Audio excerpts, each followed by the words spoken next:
there was once, when we couldn't defend ourselves against apartheid and white people, there were once guys who could face a white man in a ring and pay that revenge for us. yeah, you know what I'm saying? Yeah. It's not always serious, but race is always serious.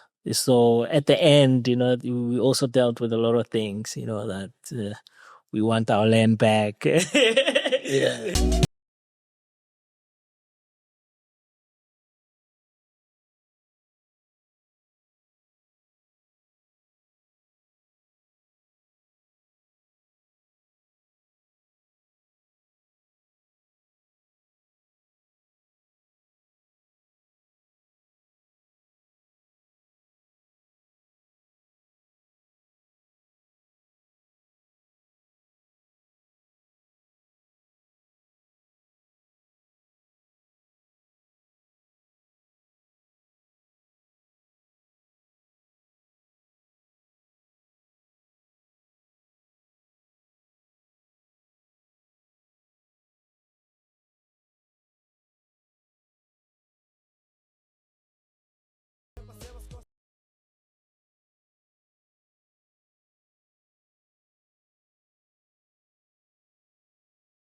He's done home, sit home. Love lives here.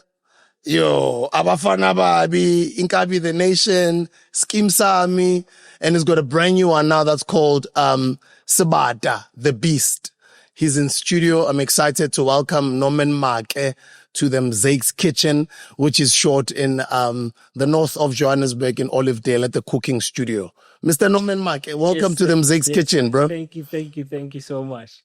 Maybe let me pull the mic closer to you. Yeah, a little bit more. Yeah. Just like that. Yeah. Yeah. Good to see you, bro. Yeah. Industry.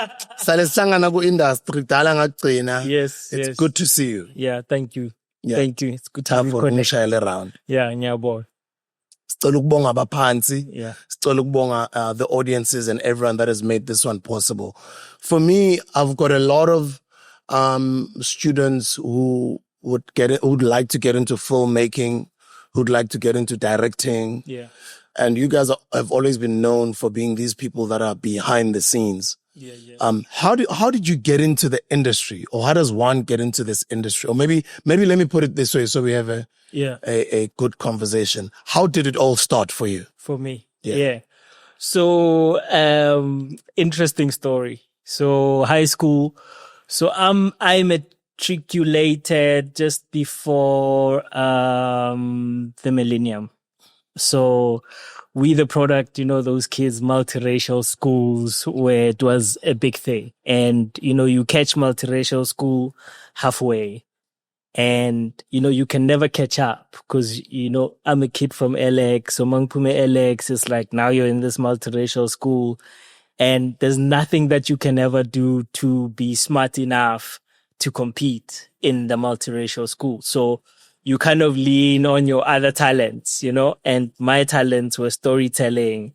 I was a clown in class, that type of stuff. But I never knew it was a talent until I started looking at films. They were teaching us Amafilim La Pesquel, I think Standard 8. And I'm like, wow, this is interesting that you can look at a film and you can choose that, the car goes there, this color goes here. This is how the actors, I was just amazed. Guys, by the way, he was product placing today. He was already telling me the more fire must go over there. And I think we're also missing the significant part of your life. I think maybe let me not start you with high school. Yeah. I want those years in Alex. Yeah. The Alex upbringing. Maybe I read that. Sure. Yeah. So I will reflect to that in the story. So obviously it's hard to find yourself when you're coming from one moment, Ekasi at that time was very violent. And you then go to, the multiracial school where you study. And now you're exposed, life is peaceful. So the contradiction has played a big role in my life. And the idea of, you can tell your own story. You can look back and be like, okay, Ekasi book. So how do I kind of even touch on that trauma that I went through? But I didn't know it was gonna be like that. It was just out of the excitement that I could tell stories and it could be on screen. So that was a beautiful thing for me. But obviously, deep down, film is more than that. Film is about how do you tell your story, where you come from, who you are. And when I get to AFDA, which is where I chose to go to film school, luckily I could almost afford it. And I went there for 3 years. And it was just starting the unpacking, the unpacking of what we went through, my generation at the time. And, it was a lot of trauma. And I think when I started, a lot of the films were, they put them as post-apartheid filmmakers, and that's who we were. And a lot of those stories were about violence and were about how do we come to terms with where we're going and where we're coming from. What did apartheid mean to, just to us, and what does freedom, how are we kind of coping with this freedom? But it was a time that was interesting because people didn't also want to hear those stories because we've just spent the last, many, many decades in apartheid. So you can imagine Mandela comes out and it's time to tell our stories, but it's like, hey guys, we've been living in this misery for a long time. So people wanted to see new images of themselves. They wanted to see themselves driving better cars, having nicer jobs, and, so I kind of fall in that middle where you constantly, I want to tell our story, but at the same time, what does the popularity of the people want to see? Because South Africa, even right now, we are a young country and we just remodeling ourselves as we go. And yeah, that's my origins. Growing up in LX, I grew up in phase 2, da go LX. So mostra things saka, Kiko, I don't know if you know Mbuti Semputi. Yeah. It's the same street there. Okay. So when I talk about the violence that we experienced back then, because remember, at the time he was a councillor, then became a mayor. He was a prominent figure in the hood. So every time riots, it would be like against Reverend Semputi. And we were kind of like on that line that protects his house, and Ikas. So, as kids, I remember we'd have to, come back home. If kumele sisifihle. And obviously, there's also a hostel. So a hostel is right there, 4th Avenue, Imatal. Yeah, so you can imagine in the 90s, it was the township on fire. And, whether if the township is angry, they're coming this way. Or, or the township is fighting with the other side of the line, they were coming this way. So it was just a lot of violence. And I think till today, film is something that helped me cope, also helped me, take it out and understand what it was. And the reason I say, I give you the long story is that film is powerful. I think a lot of young people will go, let me do film. But you don't know the power of it. You don't know how far it can reach down in you so you can tell that story or how important it is. So for me, I think if you want to become a filmmaker, you got to understand the power of filmmaking first. And once you do that, it's quite an incredible thing because with that power, you can change a whole society, and that's something that is powerful. That's amazing. This morning on the radio, I was saying the same thing about music. Yeah. I was playing Ingoma Yaga Subu Maloya, Grootman, legendary Subu. And then I was saying to my co-host, I bumped into Grootman Usubu Maloya at the late great Doc Cheveleza's memorial service. Mm-hmm. May soul rest in peace. And we had a great chat. I had not seen him in a while. We even took a picture. He was telling me good banging Keleza after, by the way. Oh yeah. We were actually at Atlas Studios. Yeah. I think they graduated or somewhere around there anyway. So he wrote Ntwana is in his 20s, which is dope, man. It was really nice to meet Ntwana. So I was saying to Gus Bumaloya, Khurban yaqavu ukuthi nanu no saying myself. I'm in my 40s. Wherever I go, and not only me, every other Sbu in every township in South Africa, they refer to Abu Sbu as Abu Maloya. Yeah. And then my co-host is like, why do they call Abu Sbu Maloya? Yeah. Because of Sbu's breakout single was Maloya. Yeah. Mandoza's breakout single, Bogu Uzoitola Kanjani uhlele khoneni. But we think Mandoza, we think Uzoitola Kanjani, or we think Inkalagata.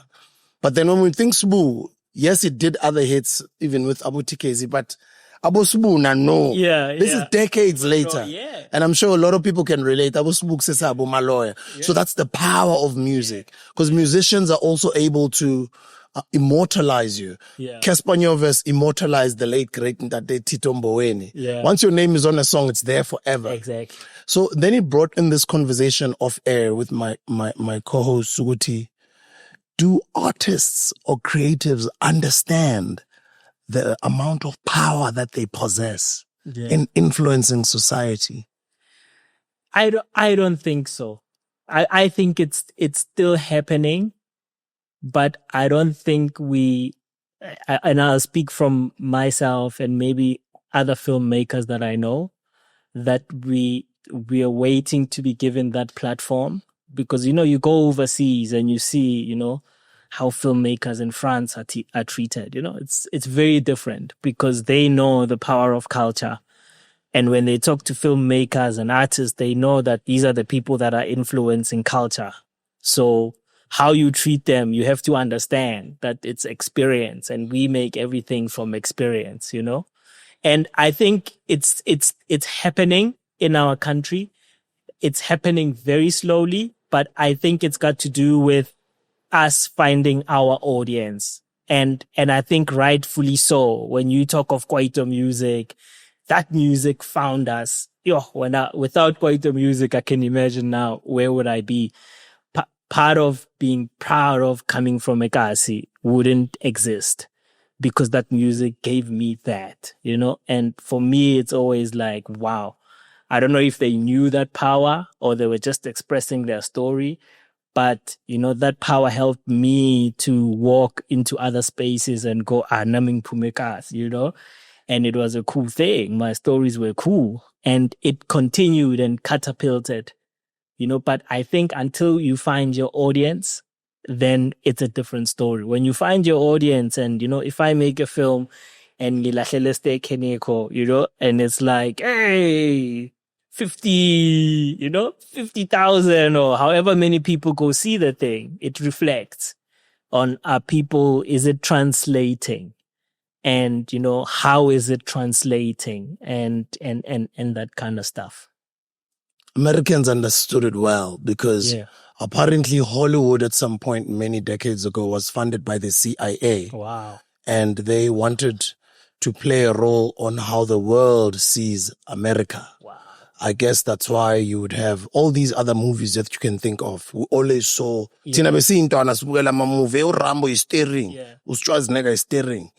But they were playing a role there because they knew an American always has to be a hero. And if you're not American, mhlambe you're Middle Eastern or you are whatever, you're the enemy. But they portray that in movies, right? This is us not understanding politics. But through the many movies that come from Hollywood that we've watched, in our minds, it's always an American hysteria type of thing. But there was just those underlying messages of how they knew the power of film and what they were selling to the world. And just also selling that American dream. At some point where you found us speaking like, Abo, you're my man. Exactly. And you could swear that kid speaks American, but he's never been to America. But just the power of film. It's beautiful that you say this. Because I also think even South Africa, we have an important story to tell. Like no country goes through what we've gone through and then we just go, hey, let there be peace. And literally overnight, right? I mean, it's not overnight, but literally overnight. It's like, it's a U-turn. And how do you get all these many cultures living together? Like, who's coordinating all of this? Whether if you believe it or not, I know part of the Rainbow Nation was a construct but it's an important story to be able to tell the world that we are living in it and what is it. And I think that's what America has been good at. When they were like, oh, we are the hero, they knew exactly where to place themselves and how to speak to the rest of the world. And I also feel sometimes as South Africa, when we're looking for what stories do we tell, it's like, tshwantse re thole ditori where we also know that this is a story that we can only tell. And I think once we start telling those stories, and it's about authenticity, and that's the most important part, because without authenticity, you're telling somebody else's story. And a lot of times we also trapped in that thing where we still think we are American because we're so influenced by them. So by the time I tell my story, Linna, it starts with the hero mentality. But, like you say, it's power. But you have to start somewhere. You have to start somewhere and go, okay, and see yourself in your own voice and go, yo, I did that story, but, did I see myself in that story? If you didn't see yourself, then you got to dig deeper and not be shy. Sometimes we are shy, and maybe in music this exists as well, where you drop an album and it doesn't sell and you feel like, that album was a failure. Sometimes I feel not all albums are meant to sell, because sometimes you go back to an album 15 years later and you go, wow, this was a classic, right? But I think a lot of musicians, sometimes we fail, or artists, we fail to tell the truth because we want the immediate success of what we want to say. And sometimes it's just deep what you want to say. And it's not going to be immediate, like people are going to get it now, It's like people are going to get it 10 years from now. And it's amazing because I listen to a lot of Bob Marley. And, I was listening to the interviews lately, and even him, at the time, the Jamaicans didn't really get his music. So I'm like, this is for Mali. Yes, the guy is going, but people don't get your music. They don't get how deep it is. And the guy was just changing the world, and he was just authentic with himself. And everybody, we all caught up. We all caught up, and it was just a fire burning, They didn't get the whole Rastafarian thing. It was like, what is this guy? What's happening, But point in case, sometimes it's just about digging deep and trusting that even if it's a failure, when you dig deep, it might not be a failure. It might be you might see it as a failure now, but it's not, because you're going to build from it. But when you look back 10, 20 years, you're going, this thing is where it all changed, So art is amazing like that. One chance. So, when I say we're shooting this at MAAKE's Kitchen is modeled around celebrating the legacy of Mzegezege. Oh, wow. And, a lot of the times when I go in the streets, people like saying, Marona Babu Mzegezege. And I always say, no, guys, Mzegezege. I'm not Mzegezege. But playing on that and playing on the legacy came an idea to come up with a kitchen, to come up with a dish, to come up with a culinary experience that is modern, that is right now, but it's tailor-made around the legacy of Mzegezege. Wow. And as much as we're shooting this in a kitchen, in a podcast, we're like, but how do people touch and feel the legacy of Mzegezege if they did not live in the early 2000s when they're a generation of today? Let's curate for them meals that they can order on Uber Eats, that they can order on Mr. Delivery, that they can order online. Why don't we feed the nation? Why don't they buy our meat, etc.? But it shows you that you can use art to create brands, to create businesses, to impact society. So what type of an artist do you want to be? Do you want to be that artist that only gets people dancing and just having a great time? Or do you want to be that artist with a subject matter that stands for something that can be long-term impact in terms of impacting society, right? And for me to still, people think I'm 20 years later. That basically what made me and my partners be like, wait a minute. We might be playing on money here. We could turn that into a business, but also let's celebrate this legacy. Instead of coming up with some new name and whatever, let's just work on what we've already built. Right? So, and also I want to You'll see where I'm going with this. I want to bring in this conversation that has been happening over the past couple of weeks on social media. Starlink, about Elon Musk, about Donald Trump, and just seeing so many racists on the internet expose themselves. Yeah. And you find lines like, but guys, it's been 30 years already. Just forgive and forget. Yeah. Like, how do we forgive and forget something that we lived? Like, you don't understand how it is like to go to funerals every weekend. You don't know how it is like to be in family gatherings where almost all of your cousins don't have their fathers. Yeah.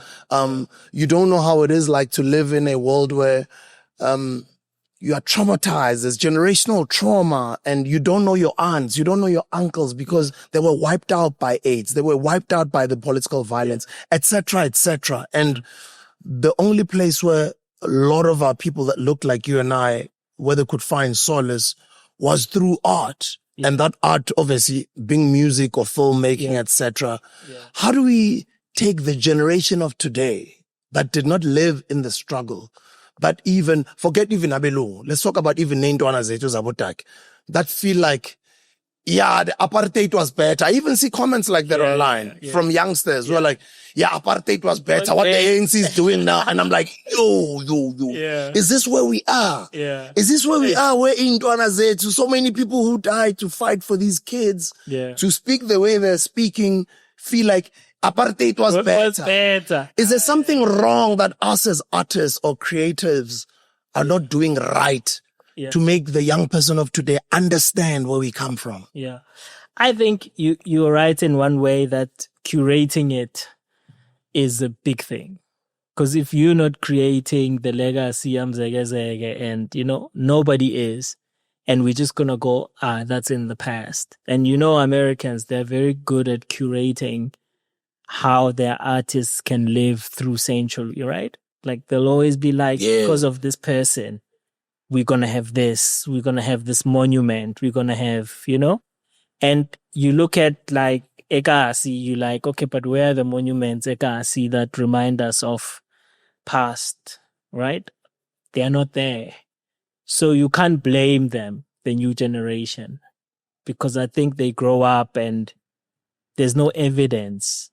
And once there's no evidence, and I'm talking evidence, in filmmaking, is where's the evidence of the stories?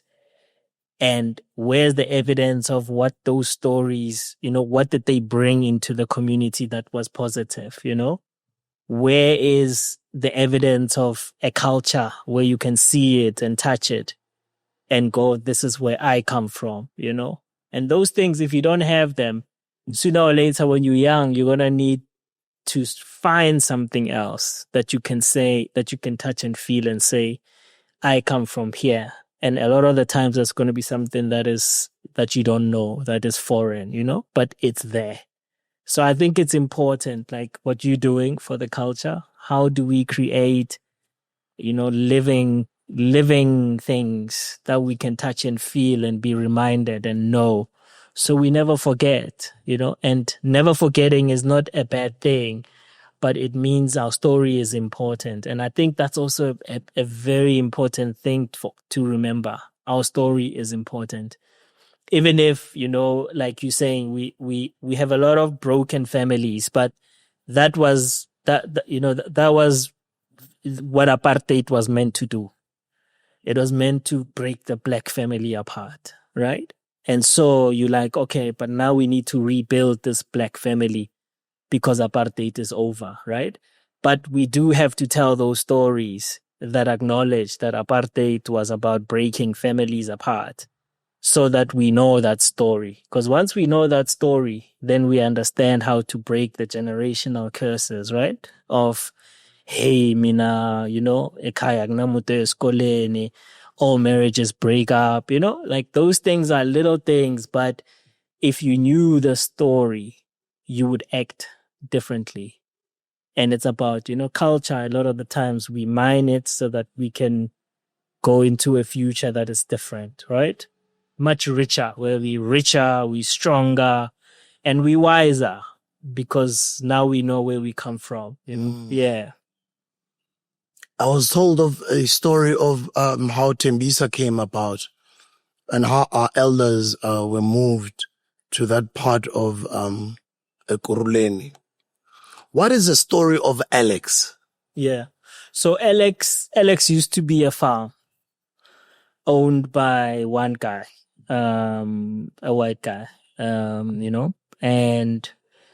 the only reason why Alex became what it is because back in the day it was a swamp, so nobody really wanted Alex. And I think it's because of Jokske and the other river. So it was kind of like a swampy kind of place.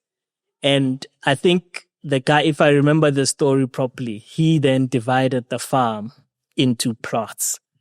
And he then sold that land to black people. So Alexandra was the first place this close to Johannesburg where black people could own land.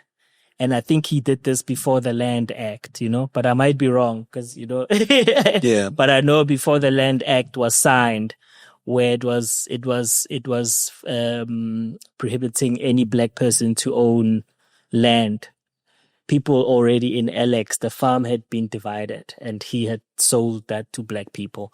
So it's important in the history of South Africa, Alexandra, because they could not move people from Alex because they owned that land. And that's why Alexandra becomes a free city.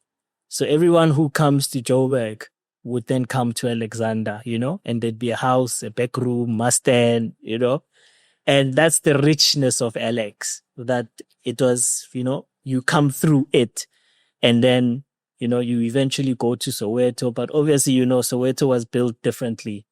It was built, if you were in Johannesburg working in the mines or, you were then given it, but it was never really something that people owned as per se. Whereas Alex is different, that it was people owned that land, so they couldn't really come and take us off. And that's part of then Alex. Then after they moved Sophia Town, they then tried with Alex and saying let's move it, and that there was major riots because now we own the land, and there's no ways they can kick us out of here. But yeah, the history is important, and I feel that history sometimes when you want to tell it, it's always like, who cares? That's in the past, but we care because it carries that resilience, that history of Mophume Alex is like, you gotta own your own thing. And once you own your own thing, it's like you're in the city, you can say you don't have to have a dump pass. I mean, I'm not the one to give the apartheid lecture, but you used to, because you've got a homeland. If you're in Joburg, you'd need a dump pass, and they'd need to say, okay, you're in Joburg from this time to this time because you're working. So Alex, we didn't need that because you didn't necessarily have a homeland that you would say you need to go to, because in Alex, if you had the deeds to your house, it meant that you owned the house. So you're a citizen of Johannesburg. So maybe that explains structurally why Alex is different from other townships. Yeah. Where other townships, as much as, let's say, Mlazi, Soweto, Seshego, Tembisa, there'd be like a 4-roomed space that you're given. You can build your 4-room, but maybe you can sort of have some outside rooms. But then in Alex, you find the congestion, right? Yeah. Where you saying they owned their land, meaning that if some of their relatives who came out from anywhere else in the country would come, they would just all be filled up in this one land where they all get packed up like that. Does that explain how condensed Alex is? So Mustang owned the stand. Yeah. And then typically it was a she who would then build the houses around the stand. So when people come, then you're paying rent. So Mustang never really did, they never really worked because they owned the stand.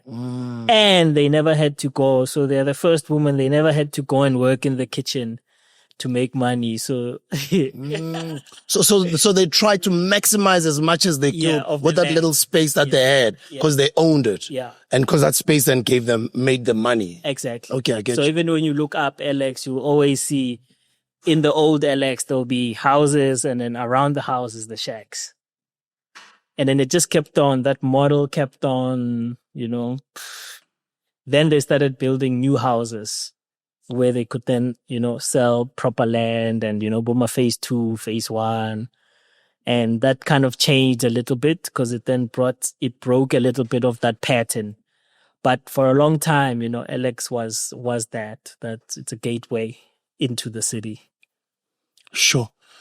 So to come out of an environment like that and say you're going to AVDA when other kids are talking, wanting to go to a university or at the time a technicon, nowadays they call them TVET colleges. Yeah. I mean, how did you even know of AVDA and how did you even know that you wanted to pursue a career in the creative arts? Yeah. So kana ko high school, there was an open day. So it happens just like that. So Windwood High. Oh, Windwood High. Yeah. Sure. So your parents hustled, so you go to a better school. Yeah. Because Windwood High is a good school. Yeah. That's the part of my story. It's multiracial. Yeah. And back then it was predominantly white. So we were those first kids to be able to go into multiracial. And kadi blazer, Yeah. Rona Ralquara. Yeah. You guys are cheese boys. Because Lekena leading. Yeah. But also even on the other side, you are seen as these boys from Alex. Exactly. So that battle of belonging also. Never quite belong. Yeah. So what was the question? No, I was talking about coming from Alex and wanting to pursue the arts. I mean, how are you even exposed to AVDA, Yeah. So Utiza was after then came and was like, and what was nice about him, he looked different. Because for a time I was like, I couldn't find where would I belong. I was not a mathematician. I was not a smart kid. But I knew I had something, but it was not the smarts.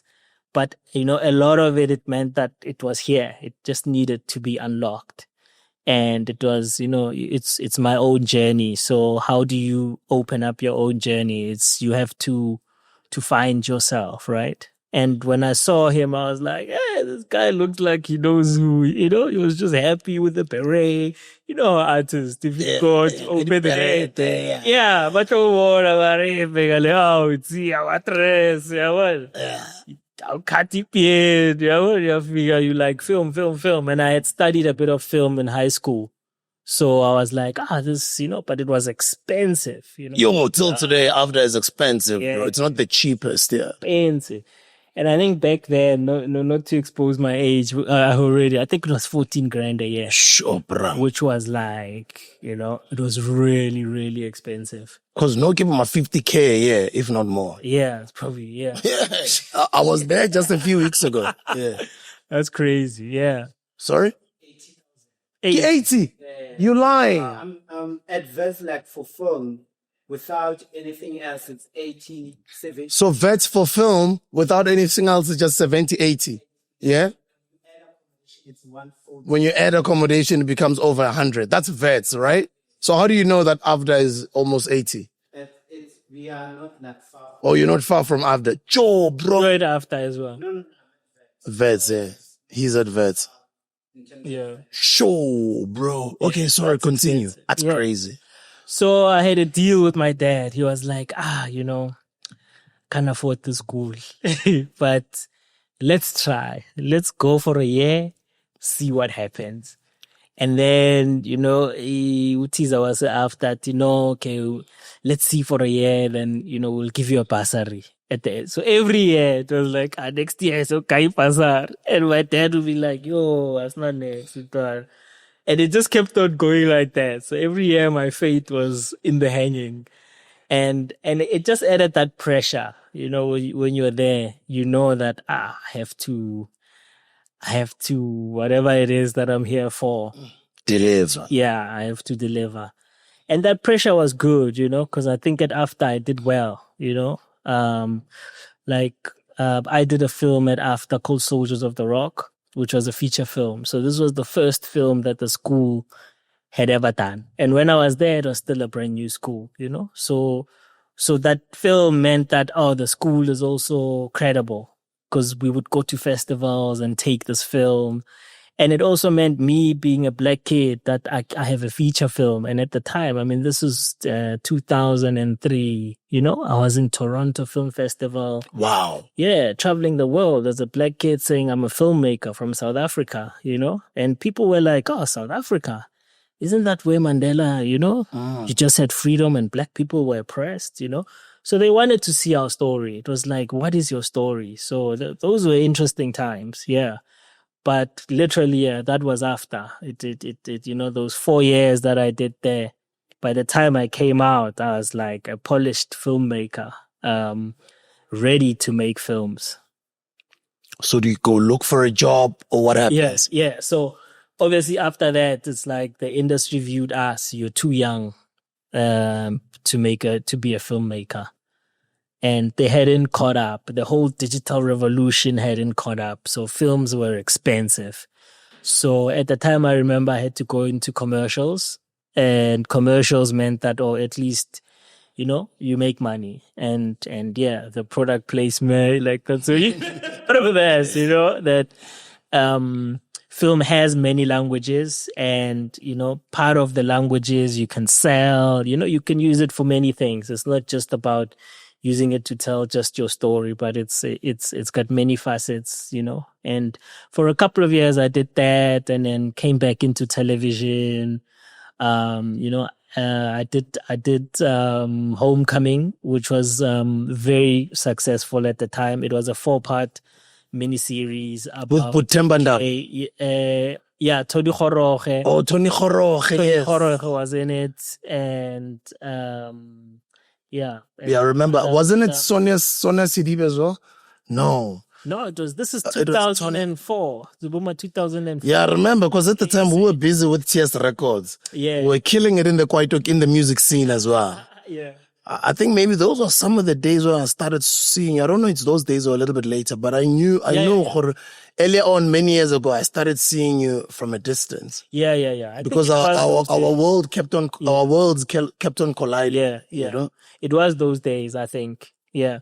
And we're still us, trying to sell, how do you tell stories about South African past?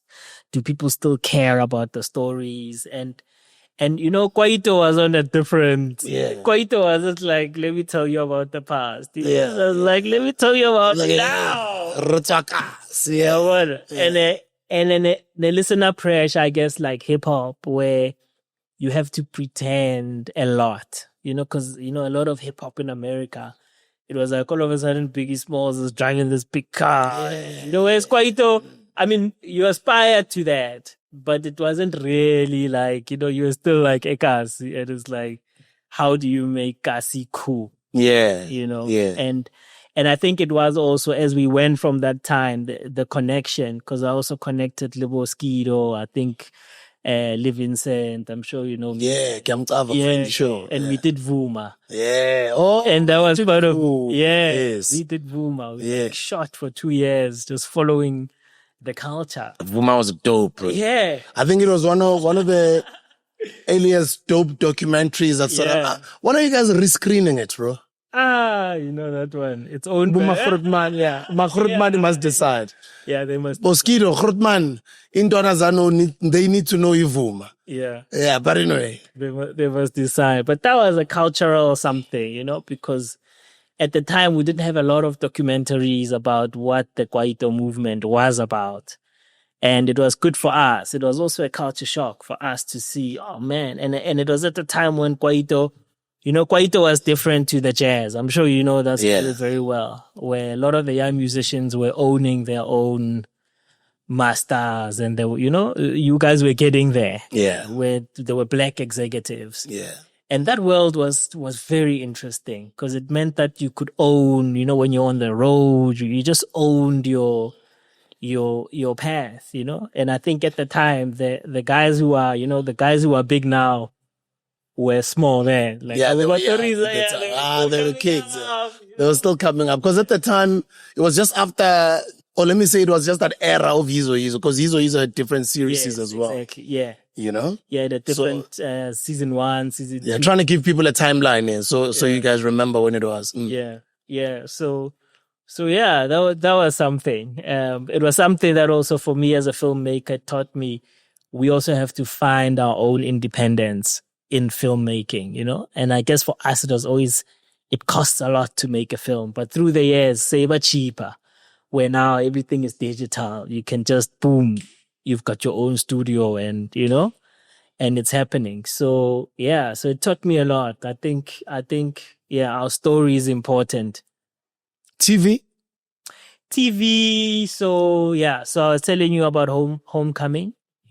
Then I did a lot of stuff for SABC. I don't know if you remember, but my work has always been about entertainment because I'm always like, oh, but what is the entertainment value of this thing, and how do we mix it with where we coming from? So.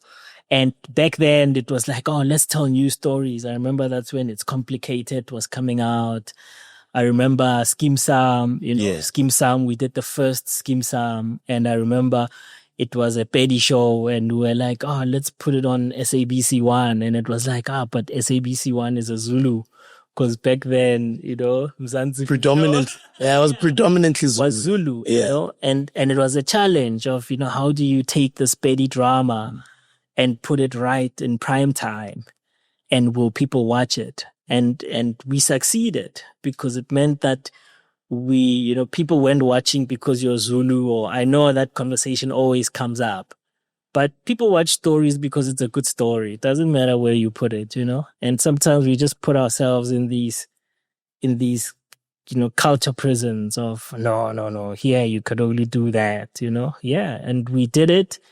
And it was a story about a coming of age. We casted almost everybody. This Kim Sam was a newcomer, except the old guys. And they came on the show and they killed it. And, it became a stable. It went from season 1, season 2, season 3, until it became a soap. So that was beautiful. And I was also part of, as Mzansi Magic was coming up, I think I did It's Complicated, which was, a rom-com. And back then, rom-com was still risque. It was like, no, people just want drama. If it's not drama, it won't play.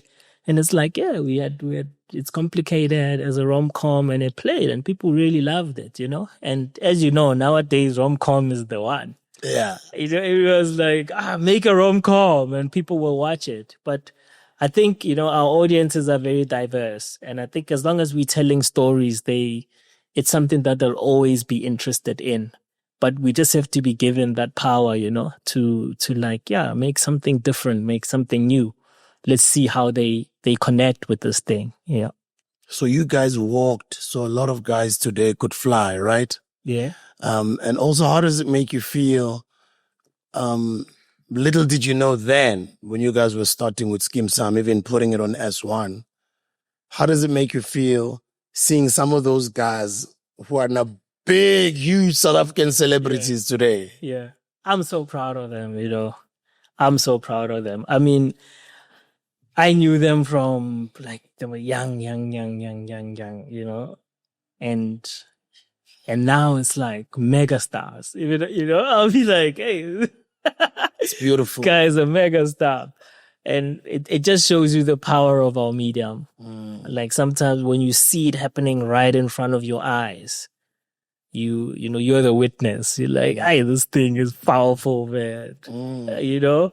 And you never know. One day I'll be like a guy with an Oscar. Like sometimes it happens overnight. It's like, and that's why I always say, our industry, we're growing at such a level that a lot of us are starting to become international. And it's probably going to happen even bigger because the world is smaller now because of internet, we merging into this one community. And, South Africa, our culture is very rich. Music, whatever, we go back ages, and we all breaking because of that culture, because of the people who did that type of art for a long time and were never, they never succeeded. And we get to reap what they did because we're so rich, because we know what, we come from them. So we're representing. Yeah. Yo, it's such a beautiful story to listen to, bro. Like everything you've achieved. and coming all the way to diversify from film to TV, but still remember where your true passion is and be like, okay, now I want to continue making films. And now it's even, I can imagine now, because now you're wiser. Now you've got a wealth of experience.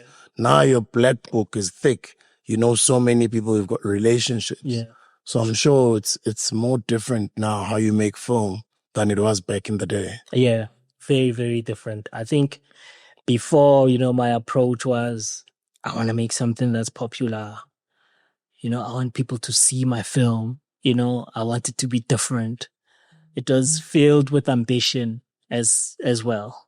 But I think now as you get older, you accept that sometimes, stories work in different ways. Some stories just come to you and you're the guy who's meant to tell the story, And I think you know the story. We're talking about Steven earlier on. Yeah, Steven, my friend. Because I connected with him because for a long time we've been trying to make the story of his dad. Yeah, Arthur Marcelo. Young people don't know. Yeah. There used to be this South African boxing champion by the name of Arthur Marcelo. That's Steven's father. Steven is my guy in Pincham. Yeah. We worked together for many years at YFM. Some older guys would remember Arthur Marcelo. There was even a song which was done. We also had a huge Tsonga star by the name of Paul Ndlovu. Sadly, after their passing, there was a huge South African hit song that went, Maisela, Lala Gahle, Paul Ndlovu. You remember that? Tafamba moye nekata. Bro, remember that? Yeah. So that's my guy. So you connected to Steve. Yeah. So, for a long time, and it's a staying game. We're still going to make that movie. So people sometimes, you see the front when the story gets released, but some movies are 10 years in the making and hustling and trying to get that 1 yes. And, the whole thing is about to never give up, And like you say, the older you grow up, the more you know as a filmmaker, the importance of the story. That, it's not just about me trying to have a film that, can headline internationally. But that we need that story. We need to tell the story of Arthur Marcelo. There are many stories we need to tell. But yeah, and it's up to us, older and younger filmmakers. If you're up to it, it's like if you do want to kind of commit your life and say, this is a story I want to tell. It's important that it's not always about the easy stories that somebody approaches you and goes, okay, as a director, here's a story, go tell it. We're going to pay you some money. Sometimes it's like there's nothing on the table and you going, okay, what do I want to make? And it's a journey. How am I going to finance it? How am I going to develop it? How am I going to get everything, all my ducks in a row so that by the time I get here, I can make this movie? And sometimes it fails. We came close with Arthur Marcelo. We should have made it already, the film. But I think it was, 2010, 2011 when America went through its financial, because we had it financed. And when that happened, that deal fell through. So it meant that we had to start all over again, But we're still doing it. We still think 20, I don't know now. I think it's 40 years later. Yeah. 40 years later. But people have to know that, there was once, when we couldn't defend ourselves against apartheid and white people, there were once guys who could face a white man in a ring and pay that revenge for us. Yeah.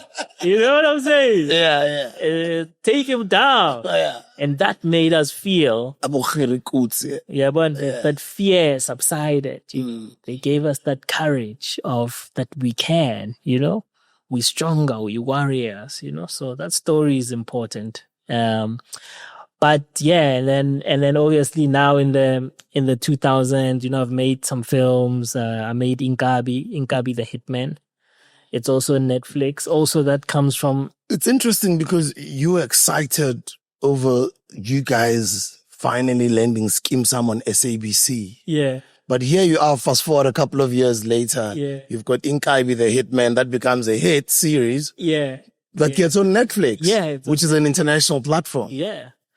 And I mean, that's another journey, but that's that other part of me where, you know, as a filmmaker, I am aware of, you know, how do you tell our stories and put them in a platform, you know, because, you know, we've always had Inkabi. But to tell a story where Inkabi is the hitman and it's a genre piece, that was quite something that I wanted to go into. That, yeah, you know, we have genres here, you know, and I touched on like just the iceberg because, you know, I told the story from an old Inkabi, so it wasn't so much in the inside of explaining what happens. And I remember a lot of people watching the movie and going, "Oh man, you left us hanging. We needed more." And you know, and it's like it's a whole genre.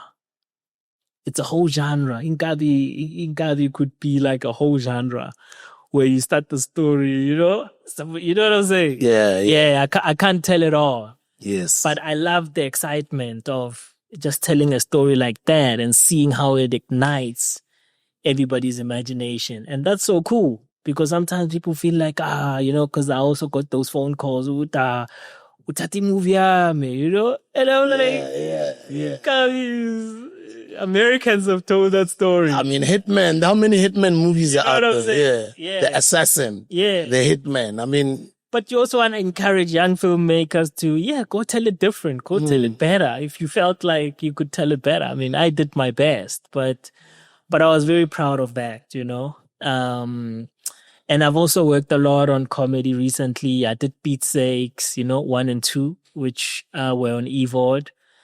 And those were fun, you know, because those were playing a spin on also our racial community. And, you know, in Piet Sakes 1, you have a black man and a white man swap, you know, it's like a body swap film. Yeah. They wake up one day and it's like, yo, I'm black, yo. You know, so sometimes it's just flat out entertainment. And it's cool, you know, and that's what's nice with film. Sometimes, you know, you have filmmakers who like, oh man, I'm this important cultural icon. I'm only going to tell stories like that. Like, I don't think it's, you know, it's like, I think it's, you go make a film and if it's a fun film, if it's a film, you know, every film will attract you. Different things will attract you. And with Piet Sakes, I remember like, wow, I've been watching a lot of this, you know, Leon Schuster and the obsession of this country with race and how it can just be so simple and at the basic level of what swapping lives could feel like, you know? And for me, that was rich because I was like, but you know, we've never really done that in fiction. And I was like, yeah, of course I want to make that story where it's a fiction and I've got Kellett and I've got the late Jimmy Bartlett. And I mean, you know, they're like titans in the industry in comedy and boom, you throw them in a movie. And I mean, people love that. It was so fun. It was also nice for me as a filmmaker to see that side of myself, you know, that it's not always serious, but race is always serious. So at the end, you know, we also dealt with a lot of things, you know, that we want our land back. Yeah. You know, but you don't deal with those issues. It's comedy. So they'll kind of be like on the surface. But yeah, films are wonderful like that. We have to be able to laugh at ourselves. Yeah. Yeah, exactly. And hence, you know, Leon Schuster, that was his thing. Yeah. Of as much as we were all like judgmental, you know, he was able to do that thing where the racists could laugh. Yeah, and at a time when it was crucial. Yo, imagine how sensitive it was for him to do that as a white man. Yeah. And for him to even do certain scenes that I watch now as an elder. Yeah, you're like, I'm like, yo, he was playing on the border there. Yeah. As band up umuntu omnyama azenza udaka in lane 9. And he wouldn't mind being trapped everywhere. Dog. Oh, he's a legend. Leon Schuster is a legend. Yeah. But it's controversy, you know. Sometimes you have to, you know, and I think earlier on in our conversation we spoke of Mzege, you know, because that conversation always comes back of, you know, in entertainment, you always need to create something that is just outside of the box in order to deal with things that people deal with every day. But now they're looking at it differently, and I think that was the thing with Leon Schuster, because we kind of knew it was him behind the mask. Oh, God. Yeah, like, Oh, bro. They talk about, I guess that's what you're saying. He was a risk taker. Yeah. Because he knew. Yeah. He knew he could easily get killed. Yeah. Especially where the country was at the time. Yeah. With what he was doing, bro. At some point, yes. Imagine some of the scenes that we didn't see in his movies that happened behind the scenes. Yeah. But you were playing on the borderline of... Yeah. It'd be nice to see a documentary like... Bro! While it's still around, you know? Yeah, like the things that happen behind the controversy. And my latest film, Sabata the Beast. Sabata the Beast, yeah. And I mean, this one it's also a little bit risque, because it deals with African spirituality, a little bit, not a little bit, a lot bit, because it's two detectives and they're trying to solve a murder, and is it multi-murders? It's a serial killer. No, is it a beast? Is it something that is supernatural? And it tests the audience between logic and fear. How do you find the killer? And it's quite a complex world. But in the film, we've made it simple because two detectives just, they have a goal to find the killer, to solve the case.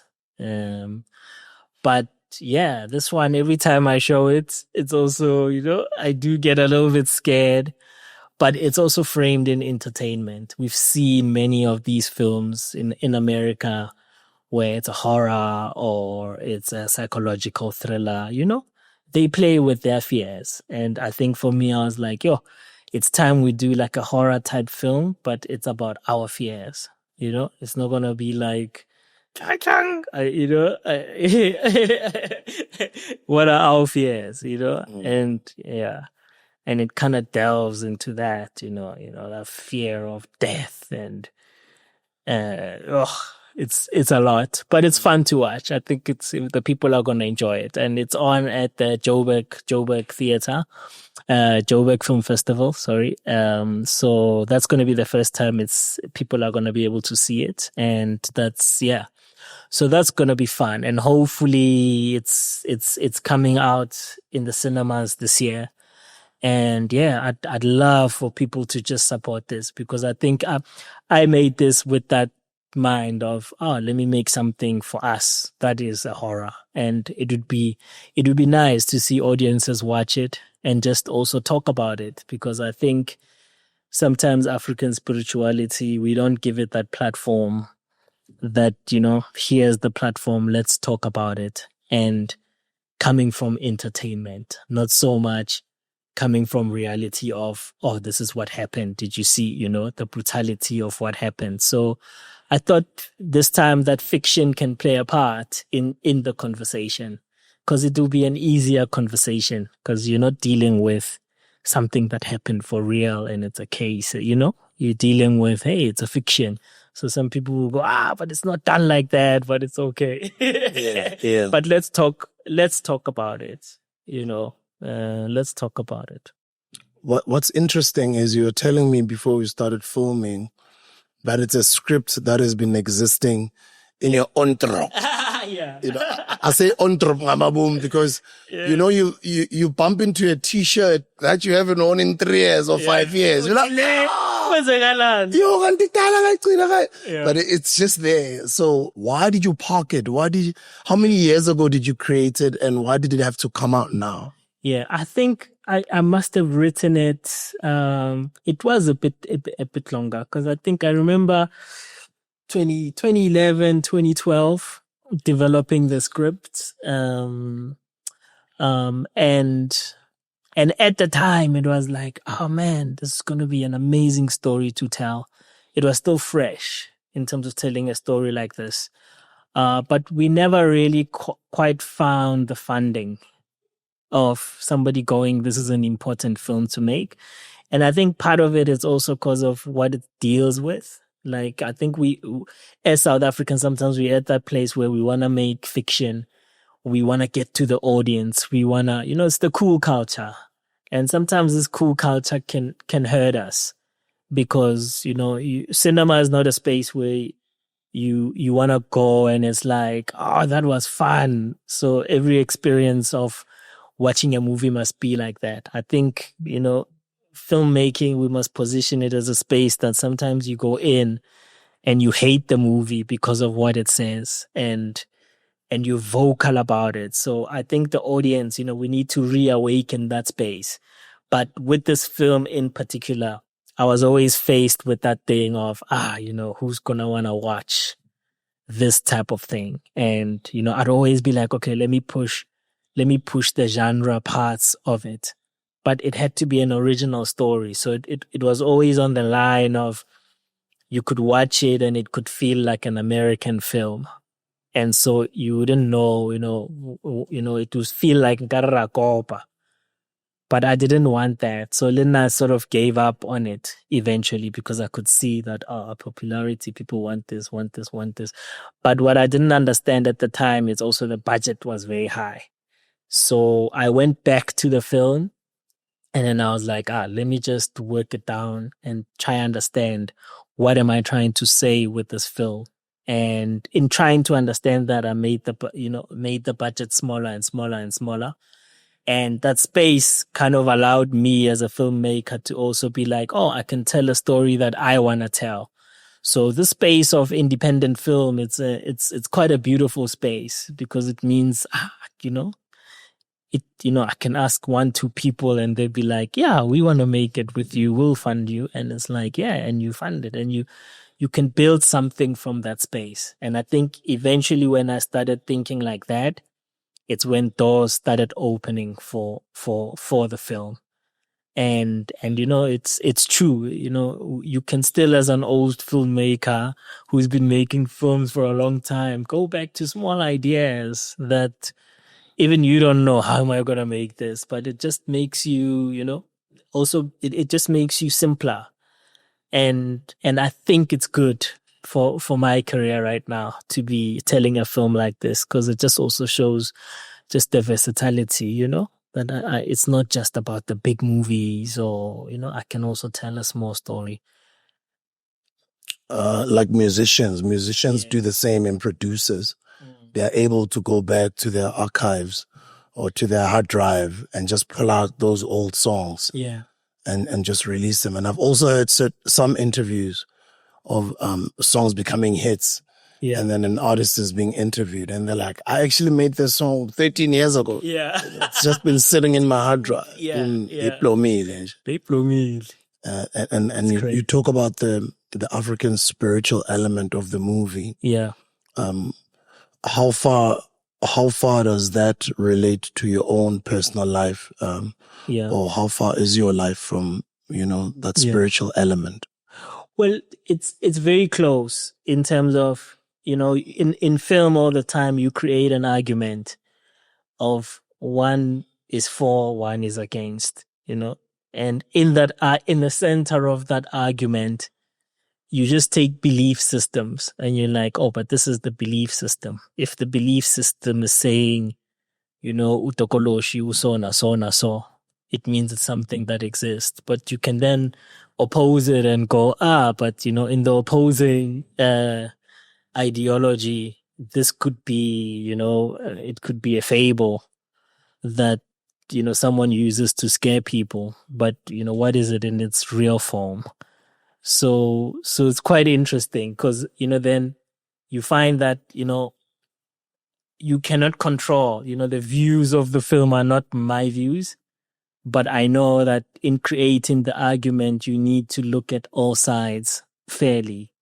And I also thought, this is quite interesting for me because, I have that relationship with like you growing up, things are not going well in your life. And it's like, but you need to go here and here.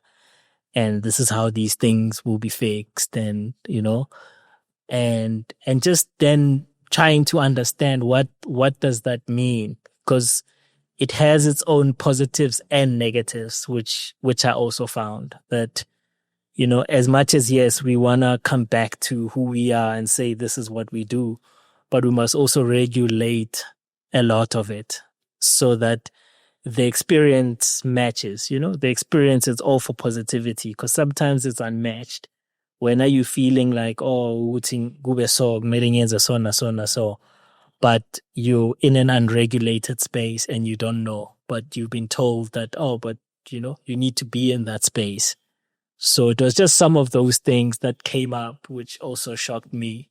But I knew that, it's not a kind of movie where I came into it to set out and say, this is wrong, this is wrong. It was just about belief systems and saying and giving it at the end, So it's a movie that you have to watch, because at the end, it's the main character's, what happens to him. It's also based on that belief structure of, what are those things. So it meditates on those ideas more than trying to, I'm not qualified enough to say this movie will stand for what is and what people need to do or not to do, It's just a film over events that we know happen, and it meditates, on those themes between reality and fiction and African spirituality and, yeah. Sabata the Beast. Yeah. Congratulations, bro. Thank you. Thank you, man. Hey, congratulations, Mauti. Yeah. There's still a lot of work to be done, but before we wrap it up, who stars in the movie? Who did you work with? Yeah, so we've got Sillo Sibutsana. Groot Mike. Yeah. Sure. He's the main man, and he's the older detective in the film. And we've got a young up-and-comer, Ulita. So he comes from theater, and coming fresh newcomer in the film. And just how they work together, the two, is amazing, Yeah. And we've got other young people in it. I can't remember so many names now, but I think, the space of independent film, it gives you that space of new people to come in. Let's see other talent. And because people are always going, open up the industry, and there's a lot of talent. It's just, unfortunately, films still cost a lot, and it's not something that, you can just make. You have to be sure when you make a film, and that's why you have to have a star. It's not that people don't want to open up the industry, because I've seen that conversation rage, but you have to do it in moderation. Yeah, find the balance. Yeah. Still have the style. Yeah, you know what I'm saying? Have at least. Yeah, because how are you going to sell the movie? Right? I'm going to come to you like, who's in the movie? And I'm like, Baba Shabok, So, I guess so there's a responsibility to the people who then put the money on the film, because they want to make that money back, or they want to see the value of that money. So yeah, we tried with this one. But yeah, when you're not in a film, sharpen your skills. I always believe that don't wait till you're picked. Just keep working at it, because it's going to happen. And when it happens, boom, you're going to shine. Guys, Norman MAAKE, your last words to Mzansi over there, what would you like to say to the people? Yeah, well, I'd like to say, please support local cinema. Without the audience, local cinema then needs us to then go overseas and get validation of what our stories are. And I feel like, we gotta support local. We gotta be vocal about what we see. We gotta be critics and just to be involved, There's many places where you feel like, oh, I'm a critic. You don't just need to just critique on Facebook and nobody sees your critiques. There are platforms that you can go to where you get on and say, hey, I saw this film and this film is like this, is like that, and the more we get involved, I think it's the more we also spread our culture, because It's not just about, what the world thinks our films are about. It's also about what we think of our films. And I think as we were talking earlier with Kwaito, Kwaito was a revolution because I think we were all in it and nobody could tell us what that music was. And it's amazing till today, whatever its manifestations, it's still a music that we control. We control what's cool. We control what's popular, And yeah, peace. Proud of you, bro. Makwande, makhanye kuyo yonke into oyithintayo. Siyayibonga imisebenzi yeGomora yase Alex. The foundation at which you were birthed and you were shaped and molded into becoming this person that you've become. Oh, thank you, sir. And thank you for inspiring a whole lot of other Normans from all the different Alexes all over the continent, meaning the different ghettos, the different townships, amakasi all over. We relate to people like you. Oh, thank you for being an inspiration. Thank you so much. You too.